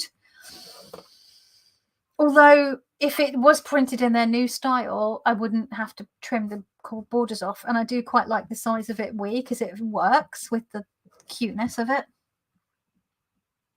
But Heather, with the Crimson Petal and the White, it was a book. And so there was no more story to tell. So they did the show was the story of the book. Like Jonathan Strange and Mr. Norrell, it was a limited series. They did like the 6 episodes. They told the story of the book. It's done. The book's worth a read if you haven't watched it. If you haven't read the book, it's worth a read or a listen. But you watched it on Netflix. I didn't realize it was on Netflix. Cool. Anyway, so 5 decks that I has forgotten. The first one was actually 2 of them are a gift from our Simon, so I feel really bad. But one of them was one that you picked up in the works for me, the Cathar Tarot, and I always forget that I've got this deck. It's a nice size. It's a small one again. It's not like a stand. It's quite chunky. Like it's quite thick. And it's like not huge. But again, it's really glossy, which always puts me off. Like I really want the Cat Black Golden Tarot. I've wanted it for years, but I'd want the first edition, which has the less glossy cardstock. I can never quite tell on online listings whether it's the first or second printing. But yeah, this is based on the Cathars. So obviously it's got a lot of like Christian iconography, and everything's renamed. Well, not everything, like death is the death and wheel is the wheel of life. So you've got like, I think that's Visconti imagery maybe there. It's got lots of medieval. We've got the Grail Knight here. But the artwork in this really cracks me up. I mean, medieval artwork is a hoot. I've seen some amazing original like illuminated manuscripts in like the British Library and like tapestries and things. Medieval artwork is just chef's kiss, because the animals all just look wonky, the people look hilarious. I mean, what the hell is going on here? But I love it. It's just, it tickles me. Obviously we've got some more sort of, that's very medieval, whereas this one feels like it's more sort of Renaissance, because the art style has come on somewhat and is much more realistic. You know, the world of shadows, so that's the moon. So there's recognizable, but yeah, I don't know if I. And then you've got like, okay, so we've got they've changed all this. We've got the suits of the suit of shields, and you've got the shields depicted at the top and the bottom there, opposing corners. Let me see what else. Hang on, let's find the shields. We've got the swords. Swords are swords.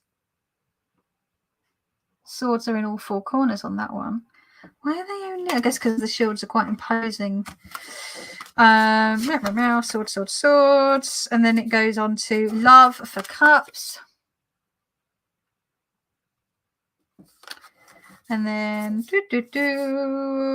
wisdom, I think, is meant to be, what's wisdom? Books. Pentacles? I can't remember. But yeah, it's all like, I'm like, I just don't have the I don't know why. This dude counting money. That must be pentacles, because this is 7 of wisdom. And he's being really like, and then there's this like shady looking, which I think is meant to be, I don't know, it looks a bit Jesus-y. Like, I don't know. But I always forget this, and then I'm like, oh, but I'm going to have to like learn all the changes. And I already did that last year, like finally now nailing in the Numinous Tarot into my head. I'm just like, I just don't have the capacity in my brain box at the moment. So that's I feel like, as Katie Flowers put, I feel like this needs to earn its place in my collection. But yeah, I think it was like a £5, so it was a good deal. The second one is one that I bought in my local Waterstones, but I've never really used, because I feel like I need to get the Book of English Magic to go with it. And it's a tome, and I've never got around to buying it. And then once I bought it, I'd probably take a while to get around to reading it, because it's a chonker. But it's the English Magic Tarot, and that is by the foreword is by Philip Cargom, and these Rex Van Ryn, Steve Dooley, and Andy Lecter. I think there's a talk at Watkins Books, or maybe Treadwell's, I don't know if it's still online, that was about this deck, but that was really interesting. And I think the thing that I do like the artwork, because it reminds me of comics that I've read over the years and like graphic novels. And there's some really interesting choices made. Like this is Temperance, and she's got her head in the water, and there's like all sorts of hidden messages, and there's Ogham, and like things written backwards that you need to get a mirror to read, and it's really, really interesting. And I think the thing that bugged me at the time, which is when I was going into my great like chopping the borders off of every deck that I had that had a border on it, is that the borders are really thick, and they're color coded. So you've got red here for the wands. You've got a mustard colour for the swords. You've got blue for cups, and then you've got green for pence, or coins as they're called in here. But it just bugged me that you had like a major, and then you've got a minor, and it's got a whacking great border on it. But I don't know. So that sort of put me off it, and the fact that there's like a whole thing going on with regards to English magic and, you know, the history of English magic, and it just sort of, I don't know. I do love the woman on the front with the bunny though, because it looks like she's telling the bunny off, get the fuck out now, you little shite. Get. That's what she's telling him off. So, and also, like, it was, I don't think it had like I can't remember if it had like a thing to hold the deck in, but like, I think it was in 2 piles. I can't remember. I'd have to go and look at my unboxing, but like, no, just annoys me. You know, like the Ostara Tarot. Don't put decks in 2 piles in boxes. Publishers, just don't. Just don't do it. So yeah, that's another one. I'm like, and then I'll go through my box and I'll be like, oh yeah, I've got that deck. Like, for some reason, I always conflate this with the Modern Spellcasters Tarot. They are totally not the same thing at all. But I think I bought them at very similar times from the same bookshop, which is why I conflate the two. I suppose, yeah, medieval art is a hoot. I guess that sense of humour and imagination comes from artists living in severe repression. The Victorian art has the same kind of funny. Oh my god, yeah, Victorian art, especially when it's like sending up the wealthy and the powerful. Put that carrot back in your pocket. Yeah. Jesus is watching through the window. Like, yeah, like what the hell? Like, it just cracks me up. Just checking out. The book is on my wish list. Just wanted more story. I always see what you mean, Heather. Yeah, it's a good book. I just see an old man humping a wig. Yeah, I've seen you. Yeah, you have said it. Yeah, it doesn't put me off because I just definitely see that it is a beard attached to him. The touchstone tire, and I like it way more. Hey, Tammy Pie. You're right, my love.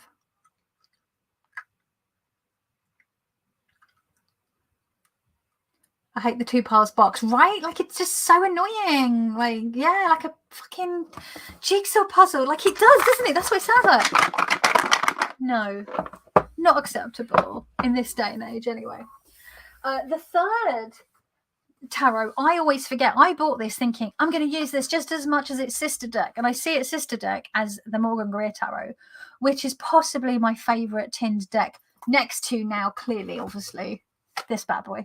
But the Morgan Greer in a tin, love it. To me, it is perfect. It is literally perfect. I've got the Aquarium. I know they're not by the same artist, obviously. David Palladini, R.I.P. Was it last year or the year before? But they're of the same era, and I was like, I'm totally just going to get on with this. No, I don't. What I want is a vintage copy, standard size, with the blue, with the backs without the border on the back. Why do that? That annoys me. It's like the borderless Smithwaite Centennial. It's borderless on the front, but they've put the white border around the back like the bordered version. No, it's borderless. Take that off. I hate it. I just, design choices that don't make sense to me. Someone who is trained in design, like, it just winds me up. I'm like, why did you make that decision?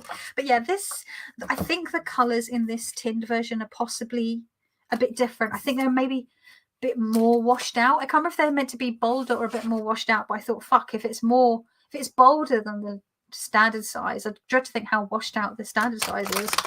You know, it's literally the same cardstock, the same size as the Morgan Greer, but it's just got a totally different vibe. It feels very cold, and it's a shame because I love that it's based on that kind of nouveau. It's weird, right? Because it's got nouveau elements, but then it's also got like modern elements to it as well, like 20th century, like early 20s. Like nouveau, and then into the 30s, like modern. It's a weird mix.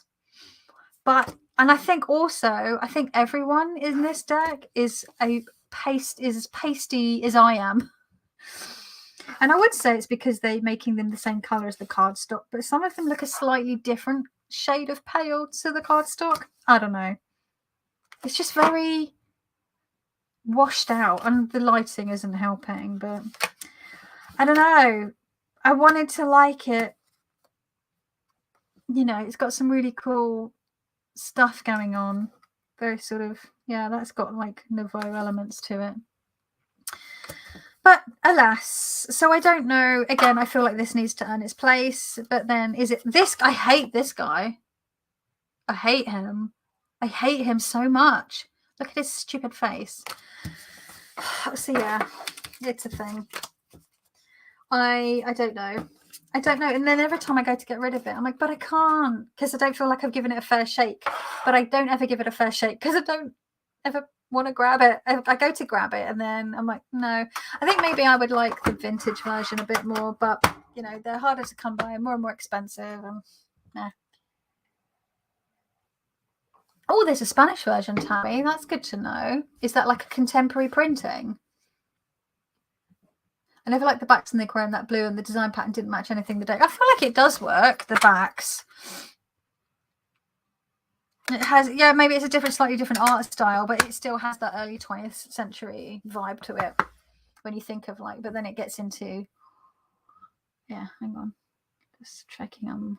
I hate the Nine of Cups too. Glad I'm not the only one. I hate his stupid face so much.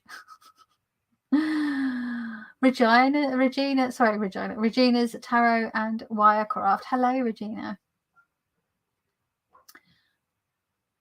Yeah, the borders on the back. What is it with the borders on the back? It's like, stop making this. Like, why? I don't understand. It's vintage but not old. Oh, okay, maybe the Hooters, and I feel like that scratches. Yeah, that's a good point. Actually, I have looked at that one. Okay, so the third tarot deck, the fourth tarot deck, sorry, that is one that I just forget that I have, and also because it smells weird, and I've tried everything to get the smell out of it. It smells less than the last time I took it out. Maybe it's worked. It's the Circo Tarot, and I believe this was a gift from Simon as well. And this is the indie version, not the how to deal version, which is the mass market version, which annoys me because they changed a bunch of the cards, and I think it was really some of the changes they made felt really unnecessary, because I know they said that they were marketing it to teenage girls predominantly, but the things that they took out were like naked women with boobs and like bush, and it's like, what do you think teenage girls have? Boobs and bush. Like, you're literally taking out something they could see when they take off their clothes and look in the mirror. Like, it just seemed really fucking stupid. But the colors in this, again, it's really quite glossy. It's borderless. And I think the reason I forget that I have this is because I went through a phase where I'm like, I don't like the really naive artwork. And then I was going through a Marseille thing. And then I liked sort of more creepy deck. I don't know. And then I just sort of forgot that I had it. And then I bought the How to Deal book, which was, because obviously I already had this. I wasn't going to buy this set. And that book annoyed me. And it kind of put me off the deck, which is stupid. I don't know. But it's a great looking deck. The colors... Again, my lighting this evening is not going to do it justice, but it's a great deck, and it's nice to have the version that is, you know, the original version. The cardstock is really, like, it feels really nice, and it's pretty flexible. It's a nice size. It's easy to shuffle for me. You know, it all comes together nicely. It slides over itself easily. So, and it was one of the decks I did consider taking out for the 10 decks I'd like to work with in 2022 challenge for myself. But I think because I had worked with such a whimsical deck with the Numinous, I wanted something, you know, and I'd already got out a bunch of like soft feeling decks. I was like, this will have to wait. Oh, it doesn't mean I won't read with it this year, but it's not one that I'm like forcing myself to. And this is the 5th edition. So I don't know if they mean edition or printing again, because an edition is a new edition is different to a new printing. And I think we get mixed up with those, don't we? Puritanical men made the call on removing female body parts for girls. Like, it's so silly, isn't it? It doesn't make any sense. It smells weird. Yeah, deck sniffing for the win. Yeah, the 9 of Cups. It's just, I just hate his face. And the 5th and final deck that I always forget I have, and I think I pulled this out during my depth year, and I was like, I always forget that I have this deck. It's really, really interesting. I need to do it like a full-on deep dive with it. And it's another one that it's a bit like the Cathar Tarot, where it's based on around a set of people. So the Cathar Tarot is obviously based around the Cathars. This is the Templar Tarot, which is based around the Knights Templar. This is an independent deck. I can't remember Alan Chester is the artist. Stephen Defoe is the author of the book. It's one of these sort of sideways books, a bit like the Osho Zen sideways, and the book's pretty good actually, and it's on a nice sort of sepia toned paper. But again, why? I hate, and again, if you're noticing, like, I'm really not loving it when the decks and piles are in two separate piles. It drives me bananas. This has a whole load of extra cards as well, but the artwork is stunning. It's quite big as well. Not as big as the Next World, but at the time it was one of the bigger decks that I had. The colours, it's like the colours of the Bonefire, but a different style. Like that really, the vibrancy. I'm not sure what paints were used. Maybe oil paints. But it's got an impressionistic feeling about it. It's very, if you look. Yeah, it is stunning. Sometimes it can make it hard to make out. It also has that feeling of the Prismavisions by James Eads. But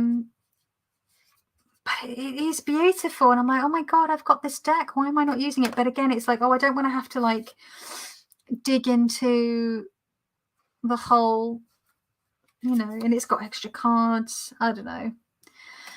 But maybe it's one that I will keep out. My dad is texting me.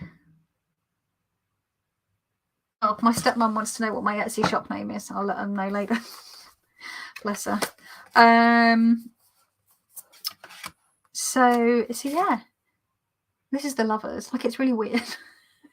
The skeleton is like holding a rose, and she looks like she's reaching out for the rose. And the skeleton's going, nah, you can't have it. And then in the background, there's this angel looking at this like shrouded figure here, which might be a shrouded figure. Oh God, the fucking everything's back to front, reading a book. And there's this angel here, and she's going, like, go over there. I don't know what is going on. I don't know.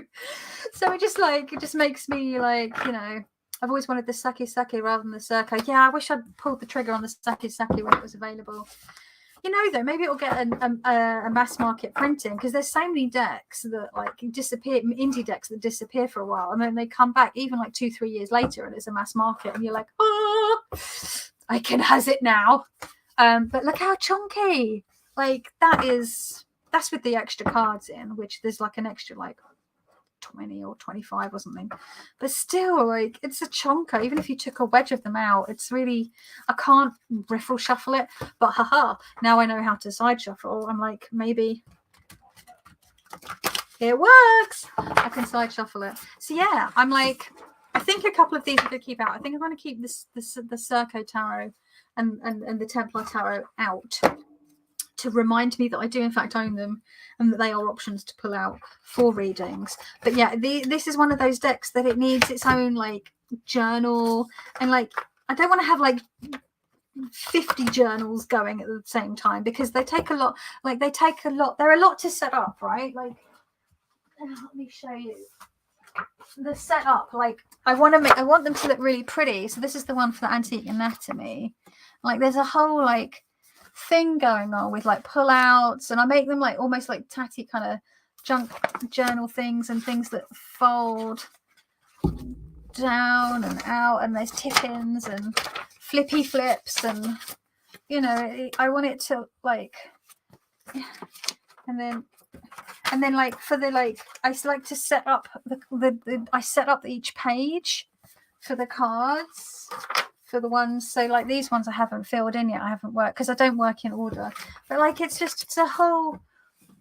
lot, right, to set it up. So like like I said, my daily, my regular like just tarot journal that I'm using for any decks is very, very basic. But if I'm doing a dedicated journal like for a themed deck, I'm gonna make that journal themed to the deck. Like it's got to look like, hey, Witch Baby Farmer, thank you.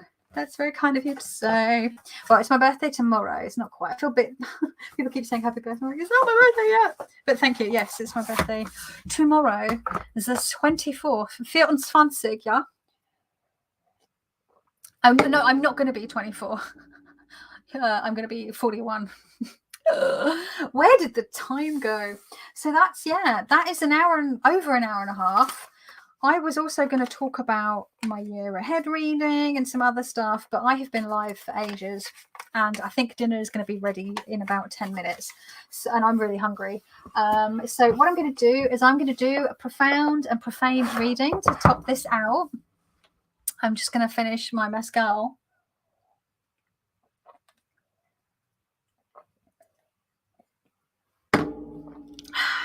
I should have drunk more of that sooner, so I could have been a bit more squiffy. So let's for my birthday party live. So I'm going to take these rings off because they are going to get in the. Oh, I forgot to mention.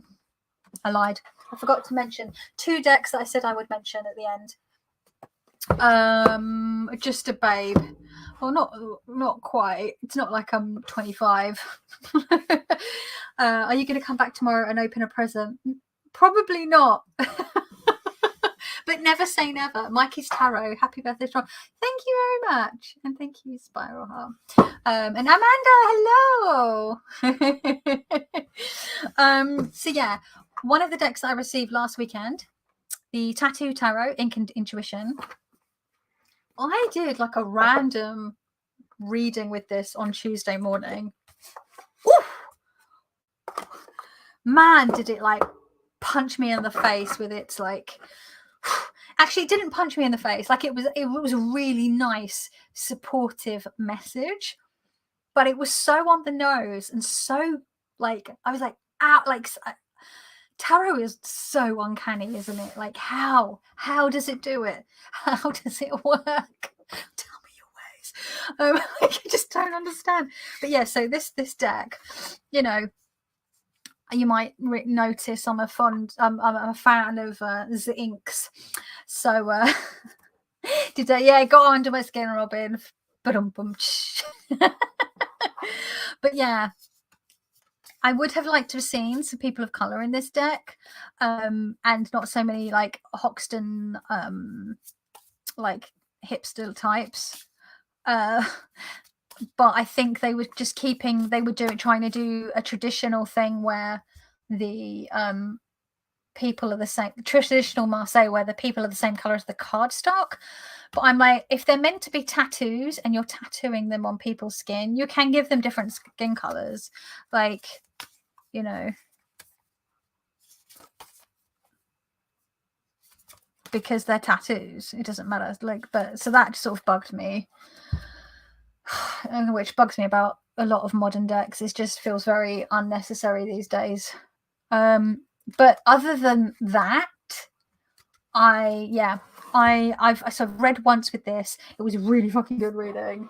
It was literally 3-card pull, doing the thing where I just do 3 and read them together, like freestyle. But whilst I was shuffling, I did that thing where I don't usually pay attention to jumpers because I'm very clumsy, but this card jumped out and a little voice went, Mama, you need to pay attention to that. And then and usually I put them aside and look at them at the end of the reading, but actually it was like, look at it now. And I looked at it and it was very, oh yes, that's very, and then I put my 3 cards out. So I was like, ooh, this is exciting. So I'm looking forward to working with this a lot more. Jen, hello, my darling. I'm already 41 in Australia. Hello, Nomi. Boo boo. Hello. I thought I could hear a little pitter patter of Nomi toes. What are you doing? Well, she's run. She came in to get a toy off the floor and has buggered off.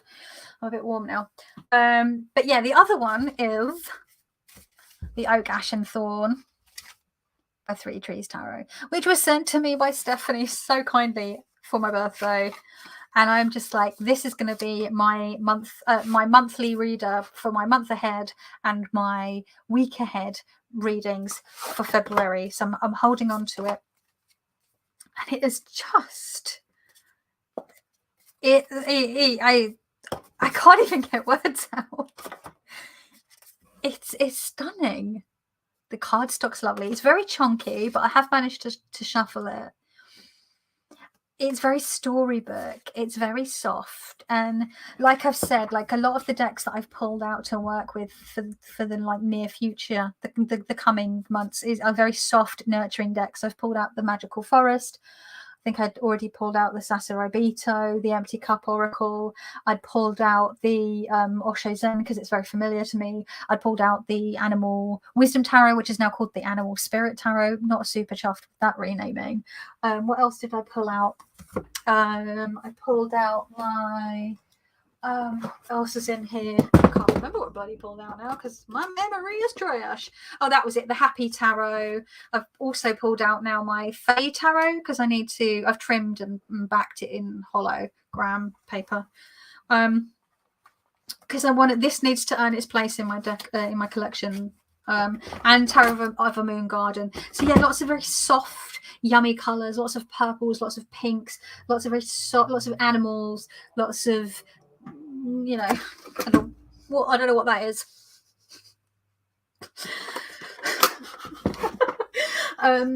So yeah, it feels very like appropriate for the decks that I've pulled out.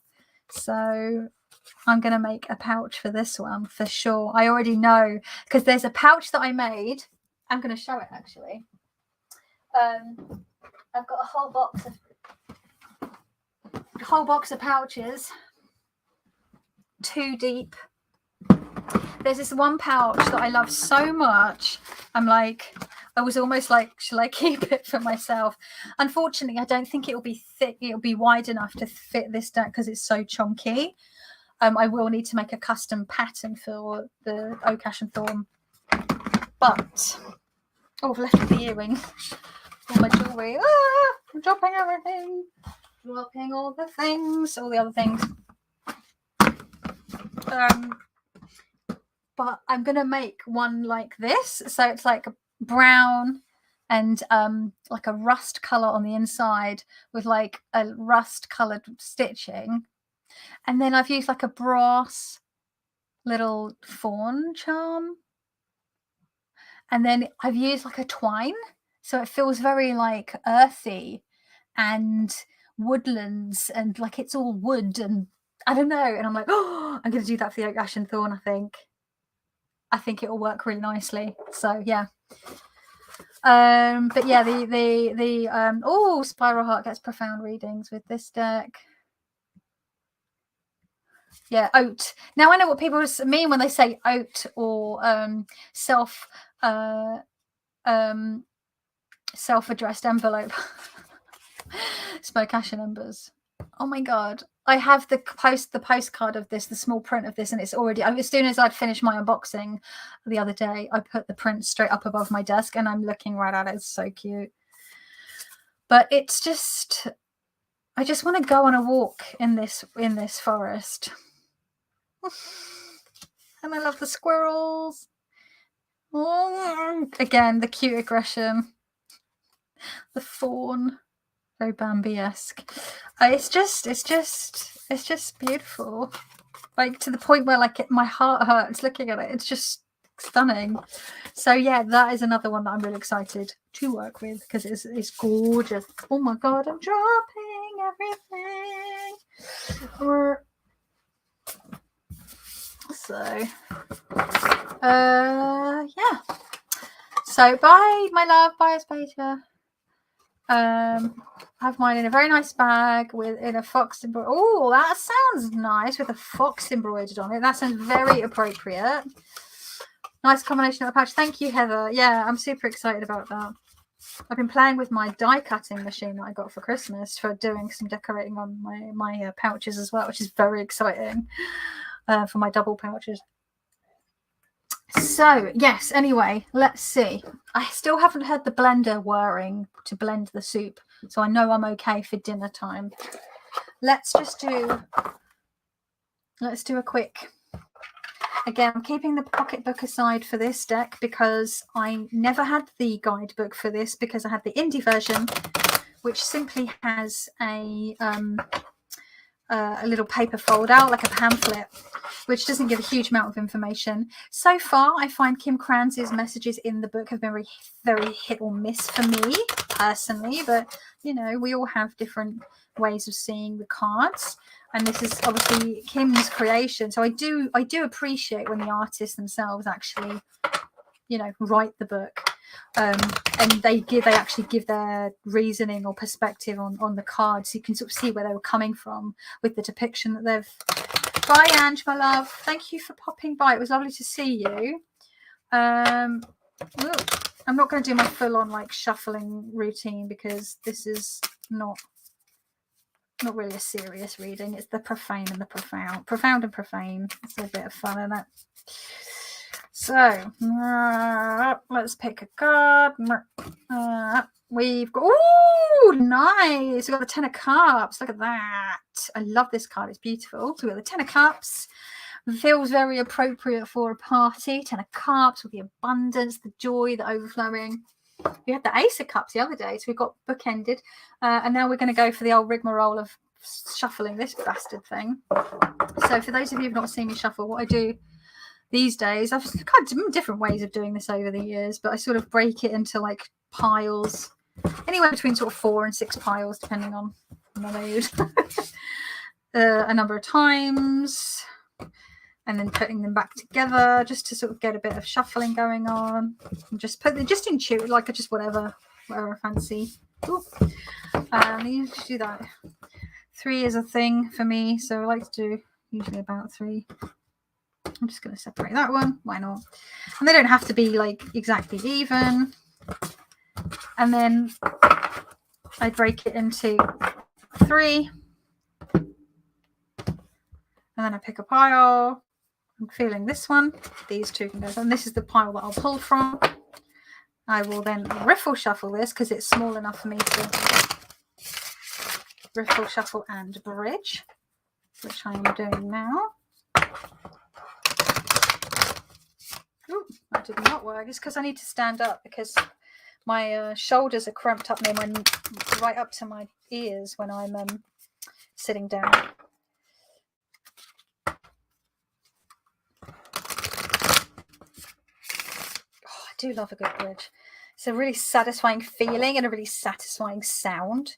Does anyone else really enjoy like watching and listening to shuffling? Like, one of the people I always enjoy watching shuffle is Tom Benjamin, because he'll do like a really go for it. And then like Kelly Fitzgerald at The Truth and Story is another one that will do a bit of shuffling when they do their walkthroughs, and she'll lay out a bunch of cards in her like usual spread. Just really satisfying. Oh, I could literally just stand here for like 10 minutes just doing this. Why is it so sad? Anyway, it's so satisfying. Okay, I'm gonna pull a card. I don't know if people notice, a lot of the time, depending on the size of the deck, I'll either wiggle the deck and split it, or I'll sort of run my hands through it and split it. I don't know, just what I'm feeling. So I'll just sort of, and I'll split, and I always pick. Whoop, we've got Maze Face. Okay, so we've got a 10 of Cups. We've got the Maze Face. Now, like I said, I've never seen. I haven't really read all of the entries into Kim Cranzi's books. Let's see what she says about the 10 of Cups, just out of interest, because we all know what we feel about the 10 of Cups. What does she say about her own artwork? 10 of Cups, radiating energy. I'll hold the card up for you. The 10 of Cups overflows with positivity. Your goals are being realized, and the excitement surrounding you is magnetic to others. Oh, that feels very appropriate for like when it's your birthday and you're like, it's your party, and it's like, you know, you're the star of the show for a day, right? You may feel as though light or color radiates outward from you, almost as if you're shining. Experience sensations like this with an open and joyful heart. Do not doubt this power. This power. Hey, Nancy, you are late. I'm about to sign out. I've been going for almost 2 hours. Maze Face. I will find Maze Face in the book. Where's the book? Where have I put it? Oh my goodness. What am I doing? What a mess I've made here. Shuffling is performance art. Maze Face. We all wear. That was fucking lucky, wasn't it? I opened it right up. We all wear disguises, or do disguises wear us? Trying to see reality can lead us in circles. We don't all look good in hats. something that seemed like an acceptable starting point will reveal itself to be absurd. I feel like this is just relevant for like the birthday party. So, you know, you're in your cups. I'm in my cups. I've had 2 mezcals in the space of 2 hours, which isn't a huge amount. And I'd eaten beforehand, so I made sure I had some toast beforehand to line my stomach. But yeah, don't get out of control. Like a couple of drinks are fine, but you know, with your friends, these are all your friends, you're enjoying your drinks, but you know, you have too many, things start to look a bit weird, and you're philosophizing and you're coming up with all sorts of arcane bullshit, and people are like, go home, you're drunk. You know what though, I actually have quite a large hat collection. Not a large, I have a fair few hats, and I feel like there's always the right hat to suit your face, the right color, the right shape to suit your face. So yeah, there's always a hat for someone. I've got quite a few hats, but a lot of them are very little vintage ones that sort of sit at a jaunty angle. So I don't know if that counts because they're quite wee. I do have a top hat. I gave my flat cap away because it was a bit too big. I do have a big floppy hat. I have a couple of big floppy hats. I have a little witch hat. I have a big witch hat. Oh no, did I give the big witch hat? Oh no, I gave the big witch hat away. Kind of regret that. Anyway, talking about hats. So yeah, I will see if I can remember to write this up maybe tomorrow or Tuesday, because tomorrow's my birthday. I don't know what I'll be doing. Mazeface has totally had all the tequilas, all of them, and they are traveling through time and space. So yeah, thank you so much to those of you. You have a bowler hat. My husband has a bowler hat. Maybe I could steal it. Not steal it, but like wear it. I was contemplating getting it out of the wardrobe because I know exactly where it is, but it's fine. All the energy swirling can hide the path. Yes, it certainly can. Everyone can wear a jaunty hat. Small hats for all. Exactly, like little hats. It doesn't matter because they're wee. Like they're meant to be at a jaunty angle. So yeah, I heard the blender going. I don't know if you could all hear it, but that means that dinner is about to be served because the soup is being blended. So thank you so much to everyone who joined in on my. Thank you, Kim. Joined in on my my birthday live chat party thingy, whatever this was, and for joining me with the with this hashtag. I thought I needed to do something. It felt appropriate to do a hashtag. Oh, shit. It felt appropriate to do a hashtag. I have like a lot of cards to. I need to put this card back. Oh no, I need to keep this out for the reading, for writing it up. I've got a lot of decks to clear away. This whole where did I get the Hierophant? I shuffled the deck without the Hierophant in it. It's not a valid reading if a card was missing.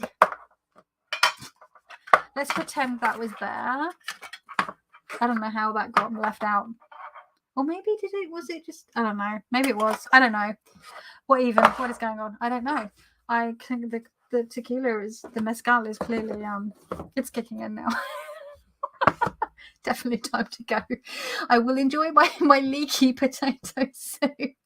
This was awesome. I was drawing. You were drawing, Priestess Justice. Oh, I love that. I was keeping you company while you were making art. That is awesome. What medium were you using? Were you using pencil, like color pencils, graphite pencils? Were you using markers? I'm interested. Thank you, Jen. That's very sweet of you to say. But yeah, happy to keep a bunch of you company. What time is it for you, Jen, by the way? What time is it in Australia? I'm trying to think how far ahead. It'll be Sunday morning, right? But not like super. Are you 12 hours ahead? So it would be like coming up for 9 in the morning, or are you 8 hours ahead, which would put you at pencil. Oh, Banshee. Oh, Banshee, the Banshee. Oh, for client, are you a tattoo artist? Where are you based? That's so cool. A Banshee, yeah. How does my nan say it? My nan's Irish. She says the Banshee. 7:50 in the morning. Okay, so that's like how many hours? That's like 11 hours ahead. 5 a.m. Bloody hell! That is early. Goodness. Why are you up? I hope it's your last birthday during a pandemic. Well, we will see, because pandemics, they do tend to last a few years, unfortunately. Hopefully it's the last birthday where I have to be shielding, that like we're in a way better position than we have been. But as I seem to be living in Plague Central, I don't know. We shall see. Used to be, I just draw now. Oh, cool. I have so much respect for people that tattoo, because I mean, like I've got quite a few, but just the idea of tattooing on actual skin, like, and having to do that correct, like the pressure, I'm just like, it just blows my mind. So that is awesome. So yeah, I'm gonna go, because I can, the blender has stopped, so I think food's being dished up. Oh, try time math in my head. Time math. But yeah, so you all take care of yourselves. Aquarius Owl is crocheting and watching football and listening. By football, do you mean like American football, like, so not like actual football? And yeah, I'll see you all in the next one. I don't know where that is. I do have a pre-recorded video unboxing of Les Tarots Interdits Vampires that I need to edit to go up next week. I'm thinking of doing that unboxing of the pre-recorded of the Cthulhu Dark Arts Tarot, and I think I might have got another deck for my birthday. I think my mum's bought me an Oracle deck, so I will see. But I am also hoping to get on with a lot more research and development for my shop next week. I've got some other pouch ideas that I want to try out. I've got 3 double pouches to finish that I've been trying out. So it just depends on how much time I have, because I've got to like really crack on with this new stuff for my shop, new ideas for my shop. But yeah, thank you so much. So not real football. I'm joking. No, because of soccer that you call soccer, football that we call football was invented over here in like the 19th century, and it was called football. And then Americans created their own sport called football, but was completely different to the actual sport that was called football. And we actually kick our balls more than just like when, like, we actually like actively, the whole point is you're constantly kicking the ball, hence it's football. It's like we had cricket, and then another country inventing a game like baseball, which is kind of like cricket but it's not, but then also calling baseball cricket. Do you see what I mean? It's very strange. Like, your American football is closer to our rugby, but we don't play it with all the padding. We just go like balls out, like hardcore, no padding, because British people are bonkers. Mikey's Tarot, you take care. I'm only joking, Aquarius. I'm just ribbing. I don't really pay any attention to sports, honestly. It just seems to be a thing that my American and my British friends that are like into football always like taking the piss out of each other for.